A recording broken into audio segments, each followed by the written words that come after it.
সবজিগুলোকে একটা সিটিতে সিদ্ধ করে নিয়েছি। সবজির মধ্যে রয়েছে পেঁপে, কুমড়ো, শিম, বিনস, গাজর, কড়াইশুঁটি, টমেটো দিয়ে পাঁচমিশালি তরকারিটা বানাচ্ছি।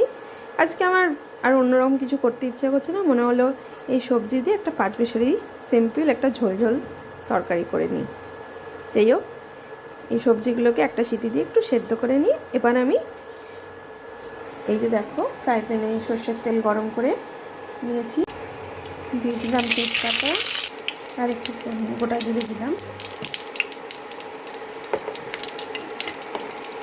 খুব সুন্দর একটা গোটা জিরে স্মেল এসছে।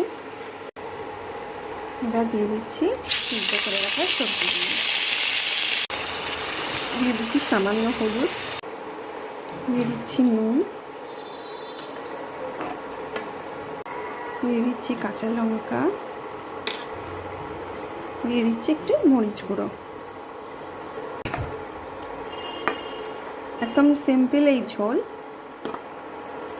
এই যে সবজি দেখো, সিম্পল ঝোল, কিছুই মশলা দিইনি, নুন, হলুদ, একটু গোলমরিচ গুঁড়ো আর একটু কাঁচা লঙ্কা, ব্যাস, আর গোটা জিরে তেজপাতা ফোড়ন দিয়েছি।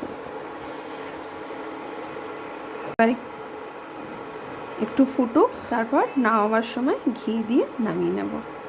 ঘি দিলে তরকারির স্বাদটা আরও বেশি ভালো হয়ে যাবে, স্বাদটা একটু বেশি এনহ্যান্স করবে। সব দিন ভাবি কি রান্না করব, সব দিন আর ভালো লাগে না, তাই নানা রকম চিন্তা করতে করতে ভেবে নিলাম এই সবজি আছে, সবজি দিয়ে একদম সিম্পল একটু ঝোল করে নিই। আর মাঝে মধ্যে ভালোই লাগে একটু সিম্পল ঝোল, কিচ্ছু দিতে লাগে না, নুন হলুদ দিয়ে একটু গোলমরিচ আর একটু ঝাল মানে কাঁচা লঙ্কা দিয়ে দিলেই হয়ে গেল এই সবজির হালকা পাতলা একটু ঝোল। সবজিও খেতে ভালো দরকার পড়ে, পুষ্টি।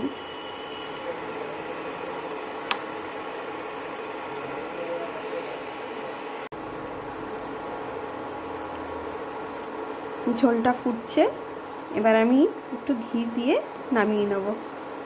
কার কার পছন্দ এই সিম্পল সবজির এই ঝোল?